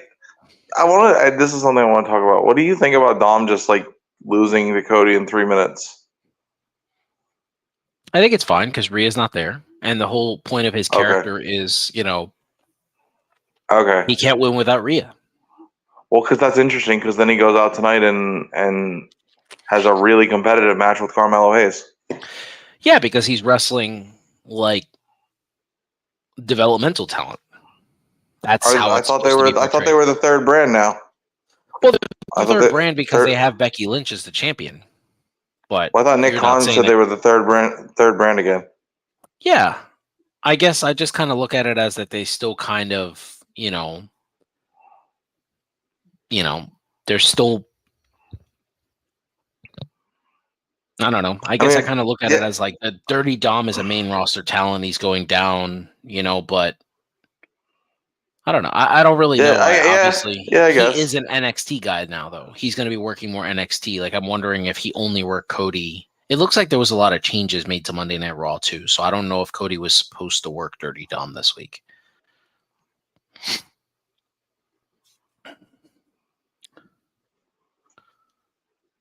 So now Ooh. every time we say his name, we have to say Dirty Dom.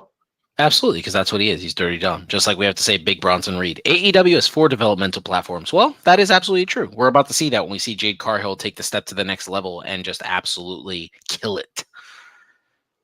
Because I think she's going to be a major focal point in WWE for years to come. I think there's plenty of people that it's a great place for to be a mainstream promotion, and then there are people like her where it's good to use as developmental. Yeah, agreed. I just feel like Like they I don't think Orange Cassidy would work in WWE. I anything just don't think. anything AEW is doing would work better in WWE except for MJF. I don't agree. Okay, I don't know what I said there that made you not agree, but I said anything that's working in AEW would work in WWE except for MJF. So what do you disagree with? I disagree with. I think like a character like that, I don't think it would ever get the chance. Orange Cassidy? Yeah, There are I don't think. billions of wrestling fans that watch WWE. You're not telling me that little kids are not showing up to WWE shows all in denim, pretending to be super chill with their half thumb up. You don't think a guy like that gets over in WWE? I don't know that it would even matter if he got over. It would be another one of those things like where, especially when he came into AEW in 2019, where he would have been similar to a Zack Ryder, where he gets himself over and nobody cares, or a Damian Sandow, he gets himself over and nobody gives a shit. That's different. You just mentioned guys that can't work like Cassidy. Okay. Matt Cardona and Damian Sandow are both pretty damn good, but Yeah, I'm not disputing that. I'm just saying that his in-ring ability is it far is beyond. next level. But Yeah. that doesn't necessarily matter either in that company.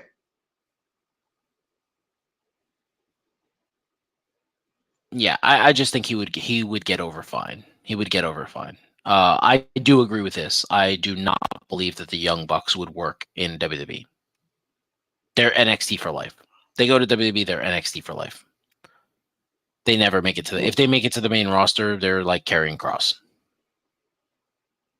Okay. Like what do you?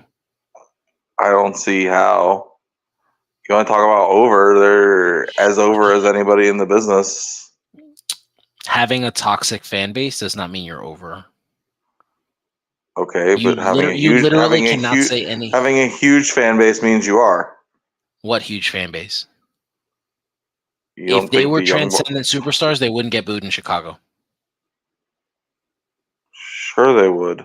Adam Page didn't get booed in Chicago. Kenny Omega didn't get booed in Chicago. Because they know the main feud is with the Bucks. Yeah, because they're children. Playing dress up.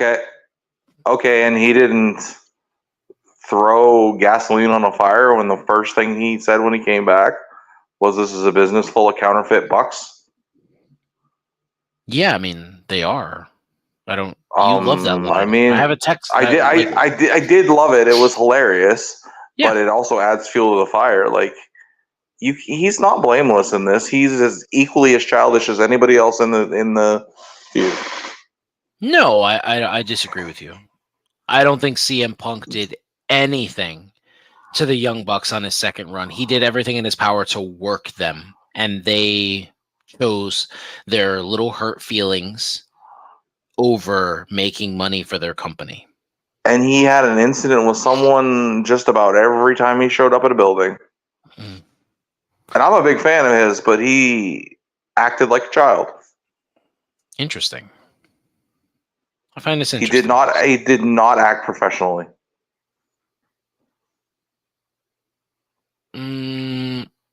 What did he not do to? What did he do to not act professionally?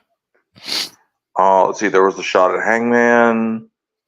There was sticking his nose in everybody else's business. Mm-hmm. Pretty sure he just randomly choked out a guy because he got in his face. So tell me about that sticking his nose in other people's business. What are you talking about?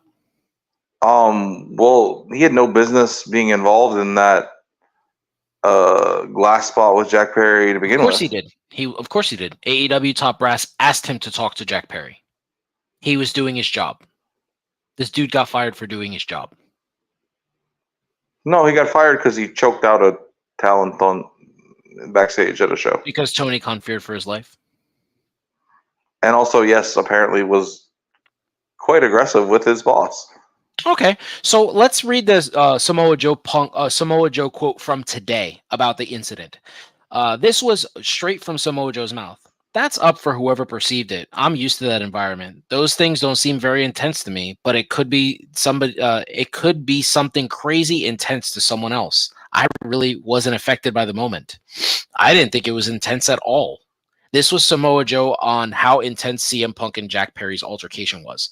Having one of your top guys who is going to be in the main event of your show tomorrow come out and pretty much disagree with everything the owner of the company said is kind of weird. Don't you think? Okay, but different people have different definitions of intense. I don't know if you know this, but Samoa Joe used to juggle fire knives. Mm-hmm. So his definition of intense may be a little bit higher than most of us. Okay, and I grew up on an island where hurricanes locked down my island for 6 months at a time. I'm not saying that I'm more prepared for natural disaster than you are. Okay. I don't think that has anything to do with what you just said. That because he juggled fire knives, that means that he doesn't. So if he's able to do that calmly, then I think his definition of intense is going to be a little bit more extreme than most of us. Okay, so you're telling me that a guy comes out from wrestling, and after your question to him is, "Do you have a problem?" Because that's all CM Punk said, and then he gets attacked by someone and defends himself, and now he gets attacked, and the boss just lets it happen. So then he yells at the boss. You think that CM Punk's at fault? Yeah. Why do you think they won't? Okay, Jack Perry. That's what's on footage. That's why they won't. Okay. So, in what world Do you let another grown man get in your face without doing anything? Is that just something you do? You let people get that close to you? That's how you get knocked out, bro. You got to hit first. Have you ever heard Chael Sonnen talk about this? What is this shit about Okay, let you hit me first? okay, that's great. And if you do that in the real world, you get arrested, sued, fired. That's what happened. Yeah, he just defended himself. Anything He inside didn't. someone's He bubble didn't is defend considered himself. self-defense. It's self-defense. See, Jack you come Perry got out. You inside come his out and you bubble. talk. You come out and you talk about you want to hit first, and then you come out with some millennial bullshit like he was in his bubble. I am a millennial. So are you. Okay.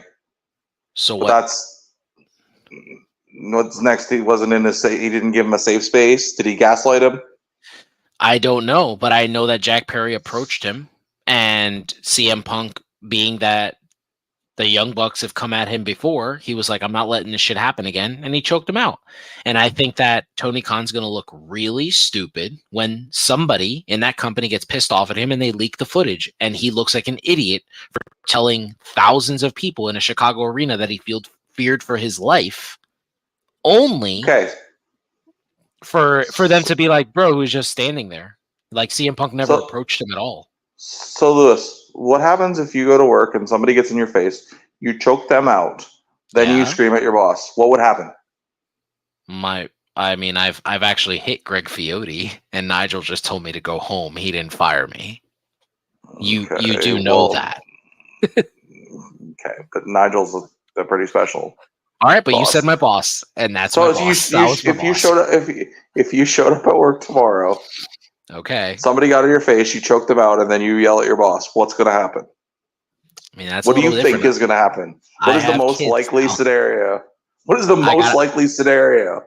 I got kids now. I'm just gonna throw out the Heath Slater line. I'm not just gonna be hitting anybody for any random reason now. But if you touch me or even belly bump me, I'm gonna take that as you hit me. So I'm gonna nail you. Yeah, that's what's gonna happen. So we don't know how close Jack Perry got to him. Do you think you would have a job the next day?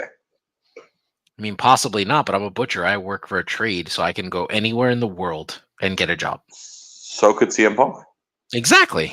Which is why when he shows up in WWE television and he's super over, and just like Jade Cargill's going to do, and just like Cody Rhodes did, it's going to start to open people's minds as to why these guys weren't able to work in AEW and they continue to go back to WWE and they work. If he pulls the shit he pulled in AEW, he will not last in WWE. He's not going to. He needs the structure. Patrick has said it to me plenty of times, and I'm sure he's still in the chat here. He's actually said it to me. CM Punk he's shown signs of craving structure. That's what he misses. He misses the structure of WWE. I don't think he wants youngsters running him anymore. I think he wants like actual structured people who know the business, who are like, hey, just come here, do this. And plus he has people like Paul Heyman over there. He has friends over there. Like Kofi Kingston. He has like people that are close to him that are going to keep an eye on him, that aren't going to let him go over there and just be Phil Brooks that we saw in AEW. Right. Okay. Well, if he's willing to exist within the structure, then he could be successful. But if he's not, then he won't last nearly as long as he did in AEW, because they're not going to put up with that. Like if he goes on the mic after a show and says something about Seth Rollins' action figure staying on the shelf or whatever, like that's not going to be put up with. Listen, I have to buy these fucking action figures, and it annoys me that there are no Hangman Adam Page action figures in wrestling gear. He's wearing a stupid cowboy shirt and jeans. Like I wouldn't buy that toy either. So, and I'm trying to get like toys for my son. You think my son doesn't want a wrestling action figure that says cowboy shit? Kid's 7. He thinks the word shit is the most hilarious word in the world. I don't know. I don't think CM Punk said anything like negative at that point. And once again, Hangman Adam Page, you keep bringing him up like he's saying stuff back. This dude has stayed out of it. He is completely stayed out of it. I'm not saying he said anything. I'm saying if he pulls the same thing and says the same type of thing in WWE about one of their top stars, they are not going to have it. I suppose. As said here, wrestling is not like any other job or workplace. Fans forget that fights and arguments have always happened in locker rooms. Lots of egos and personalities can sometimes make it happen. That is I absolutely true. We have understand. seen I this. understand that, but how many times can it happen before? How many times can it happen to one person before maybe they're the problem? I don't know. Kurt Angle got into 2 fights in WWE. He wasn't fired. Are you People talking be about the trying one to. with Ed? Are you talking about the one with Eddie, where Eddie basically admitted it was his fault and he's an idiot? Okay, but he fought Brock Lesnar and he fought Eddie Guerrero, so he didn't get fired for either. And Him and those both. Brock play? He and Brock were play wrestling, were they not? No, it turned into something real because Brock couldn't beat him. Um, And the one with Eddie, Eddie admits to instigating the fight and that he was stupid and he doesn't know why he tried to fight tried to do a double leg on an Olympic gold medalist. Agreed. But we need to be very clear. Eddie was Vince's guy. It has been said by many wrestlers, Eddie could get away with anything. Vince loved Eddie. He was his guy. So I mean, they fired him once. they fired him and then brought him right back, bro. Like as soon as he got help, they brought him right back. As they should once he admitted his problem. Yes, absolutely. He was angry at first, but he came back, I don't know. I feel like it's one of those instances where, wrestling, when you I think what really makes it hard to agree with you is the fact that someone who was there backstage actually spoke out, which is, it's actually said, like Pat actually said it here somewhere. I'll find it in the chat and put it back up, where like Tony lets the boys run the company instead of him running the company. Like, why would Samoa Joe be even answering that question in the way he answered it? It's right away. It brings everything back to light. It's almost like, hey, if you have a guy out here that's saying it is not too intense, Yeah, like that should be a no comment, first of all. Yeah, absolutely. Absolutely. But that's the problem. Tony Khan doesn't know how to run his company. He lets people say whatever he wants. Like, it's not like what Saraya was doing on the internet yesterday. Like, Saraya was like, people were asking her. You mean when she was roasting people? Yeah, but they were asking her. They were like, please do me next. Do me next. You know what I mean? Yeah, I know. I was that's following interaction with a fan. But it's not John Silver telling somebody to go make did, more money. Did she do it again? I don't know. I stopped. She did it Saturday too. Oh yeah. I mean, she's playing a really great heel right now. So yeah. Is she a heel? I believe she is.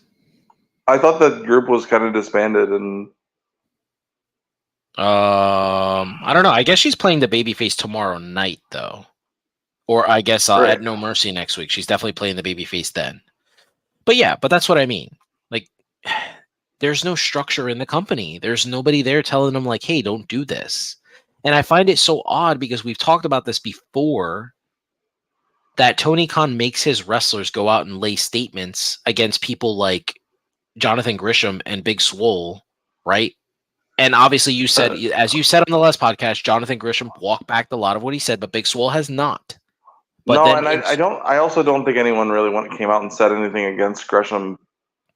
But Swole was a different story, yes. Yeah, well, Jonathan Gresham probably would have beat the shit out of a lot of those guys. That's probably true too. That's probably true too. Yeah, it's like, why do you think the only person who's ever said anything negative about Loki is Kevin Owens? Because not a lot of people can stand toe to toe with Brandon. Like, he would beat the fuck out of a lot of people. So that's why there's only one guy.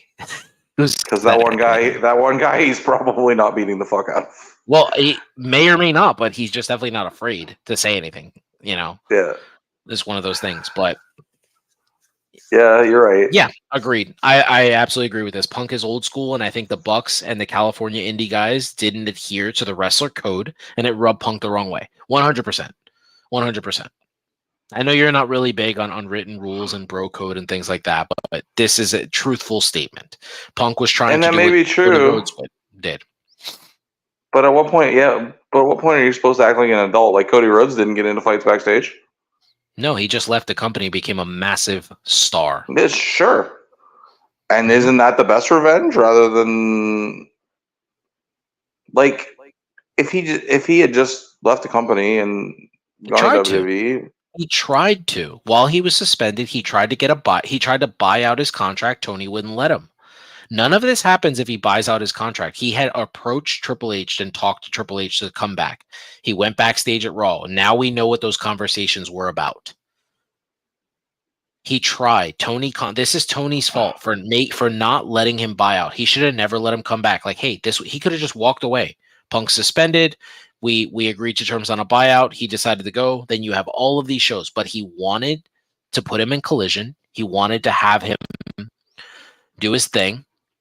Yeah, he was putting on a show with his guys to do his thing, and he still couldn't coexist. I suppose. But at the end of his little run there, he was putting on his best matches he's put in on an AEW. Oh, no question. The work he was doing was phenomenal. But at some point... This is really interesting said here from the Dungeon Podcast, because there's been a lot of speculation that CM Punk would sue Tony Khan because of the way he let him go and the way he's let people just kind of go out there and berate him. But I did see that part of the whole letting go is there's no 90-day compete clause. And if CM Punk doesn't sue Tony Khan, then he just lets him go sign with the WWE. So if that is true, then that will be the best revenge. And I do think that, as Mark Henry, Dave LaGreca, Bully Ray, as they've said on Busted Open, as Conrad Thompson has said on 83 Weeks, if CM Punk shows up to WWE television, it's going to be a bigger pop than Cody Rhodes. Yeah. And especially because he said the other night, he was doing MMA commentary. He was tied up for the next couple of months. Yeah. Well, that'll take us to November. Survivor Series is in November. Guess where it Chicago. is? Mm-hmm. This is an interesting statement posed here by Patrick, where he says Khan is a mark for Punk and it put the Bucks in a tricky spot. Absolutely. Because when you're obviously Khan has come out on multiple occasions saying that CM Punk is his absolute all-time favorite wrestler. And when you're saying things like that and you're clapping for CM Punk, like standing up and giving him a standing ovation, then it looks like you're favoring CM Punk, which is why I feel like, he had to do what he did. I guess. I mean, there's stories of Vince McMahon standing up for that. What's the dude's name that Brett made look like $1 million? Tom McGee. Mm-hmm. And saying, "Oh man, I found my next world champion. I found my next Hulk Hogan." And nobody, got into a fight with him. You're also talking about the GOAT in terms of promoting professional wrestling compared to a guy who's been doing it for 4 years and can't even keep top stars in his company. Okay, but it's still a mark is a mark, right? Doesn't matter. Tony Khan hugging Cesaro after a match and acting like a fanboy looks foolish. Vince McMahon hugging someone after putting on a stupendous match looks heartwarming because he's not a fucking mark. Tony Khan is a mark running a company. I have said this to you before, and I'm not just saying it for any reason. I've said this to you before. Tony Khan is a fan who has wrestling action figures in his hand, who's playing in a wrestling toy ring. I've said this to you how many times now on our podcast? This is my true feeling about him. And that may be true, but it's working. Is it? Aren't the ratings dropping more and more? Didn't 83 Weeks and talk about it on Strictly Business last week? How they came out of AEW All In. All right, but they come out of All In and they can't even sell out Arthur Ashe. That's tomorrow night. They had to reshift to make it less fans. Last year, Kenny Omega versus Bryan Danielson main evented AEW at Arthur Ashe. Yeah, 2 years ago. And it was sold out. And this year, and that was 22,000 plus. This year, they had to restructure it for less than 12,000, and they've only sold up to 4,000 tickets. Right now, I can pull up Ticketmaster to tell you how many tickets are available. That's nuts, bro. Coming out of a show that you just did, whether it's 73,000 or 81,000, whatever it was, I don't care. It was still over 70. Let's just say it was over 70. And you can't sell out New York City, That's I'm nuts, bro. surprised. I am a little surprised that they're not sold out for that. I would say that maybe there's a little bit of oversaturation. They have had 2 pay-per-views in the last month. Hmm. Um, but I still think with a card like this, I don't see how. And I mean, they knew they were getting a title match. They knew they were getting. And also, I don't know if you know this, but the tickets are actually buy one get one free. Seriously. Yeah, they were Mother. talking about it on Grilling JR. I listened to it a little while Sunday Yeah. morning when I was driving. Yeah, there's a lot of blue here. There's a lot. Yeah, Like the one I don't whole understand. side. I don't understand this. I mean, I wouldn't expect them to draw what Punk versus Omega, or not Punk, but Brian versus Omega did, because that's a dream match. It was also Brian's first match in the company. Hmm. So like that's obviously going to draw bigger than a Can regular, I? Okay. even a super card. So I don't know. Can you see my phone, or is it too bright? Nah, I can't see it. I could, No, you can't see it. Okay, my not bad. really. Okay. You want to know what's compelling to me? You want to know what's crazy? Maybe D, if you're in here, maybe if you could take this picture of the um of Arthur Ashe. If you go to Ticketmaster, you could take the picture of all of the blue and put it on this like as a photo for here. I'd appreciate that, bro. But what really sticks out to me is all of the blue on the floor, Tyler. Wait till you see this photo, bro. How do you it's not so much that you didn't sell out, and it's not so much that you're doing buy one get one free, but the parts that are like sold out, the parts that are actually sold, it's away from the ring. So that means people are going to be shifted down tomorrow night. The amount of tickets available for floor seats for like the first level. Wait till you see this photo. It's going to shock the shit out of you. So It's it's nuts. probably it's probably like a lot of families that are going then because of the buy one get one that bought the cheaper seats. Yeah. I wonder if That makes sense to me too. I think that sticks out to a lot of people. I no, don't know how I you. yeah that I agree with that. Yeah. I have a hard time glorifying Vince McMahon, but yes, this context, he did, you know, basically earn his spot. Yeah. Um, and I don't know if this makes a difference because I don't know what a typical crowd would be for these, but with last year with the Giants being good, and this year with all the hype and excitement for the Jets before Rodgers got hurt, would their events have maybe sold more tickets with more people maybe buying tickets to that takes away from disposable income to go to something like this? Or do they sell out anyway? I honestly don't know. I don't know. So the comment, the reason that I feel like Conrad and Eric talk about this is because coming out of AEW, that was in another country, and Americans are super competitive. So like, oh yeah, you sold out that event. Well, guess what? We're gonna sell out this event, and it's actually been the opposite. We're not going to watch this. Like, dude, I live in Carlisle, Pennsylvania. I can call off work tomorrow and drive to Arthur Ashe. I could ask Pat right now, yo, you want to go to Arthur Ashe tomorrow night? And I'll leave in the morning. And I bet he'd be like, fuck yeah, for buy one get one free tickets, I'll go. That's nuts that we can go to a show like this. Now I wouldn't go to this show because this isn't the show Brian's working on, and I love Samoa Joe, but Well, I'm not spending are money they on that. taping it all tomorrow night? I don't know. Because I can't imagine they paid for that venue for that many days. That's a good question. It could be WrestleMania 4 all over again, or WrestleMania Or 2. are they just calling it Grand Slam all week and the rest of the shows will be arena shows? I know Maybe. Rampage will be taped tomorrow night, but Yeah, I don't know about no Collision. question. Yeah. I don't know about Collision. Collision's typically its own show, Mm-hmm. and they do ROH tapings there. And actually, excuse me, I actually don't think they probably are taping Collision tomorrow, only because JR typically shows up for the main event on Collision, and he mentioned on his show that he has not been told he needs to be there. The only reason I listened to that this week was It was supposed to be about Paul Heyman, but I got tired of him and Conrad talking about, you know, the merger. Yeah. Nice. Put music on.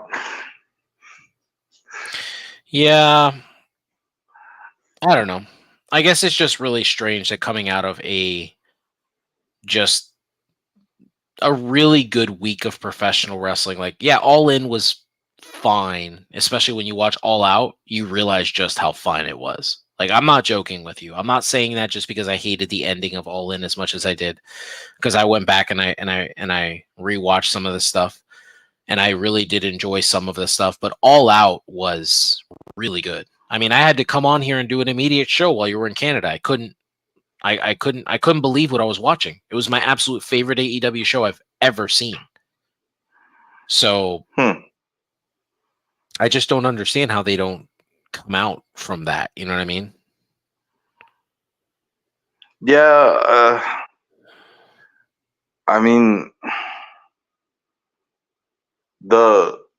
obviously with the Punk news and the firing and everything, that's gonna cast a cloud. Mm. When I say it's working, like they're as competitive as any, secondary promotion has been. Yeah. You can argue that there were points where TNA did bigger numbers, but I don't think they were seen as legitimate competition because their storylines were so bad. Mm-hmm. But yeah. All right, guys. Well, that's going to be the end of our show. Right before we go, we'll just leave it at this. AEW and it's downhill from here. Next documentary. I've said this before. Me and Pat have talked about this before. The AEW rise and fall of AEW is going to be an amazing digital copy, but hopefully we don't get there. Okay.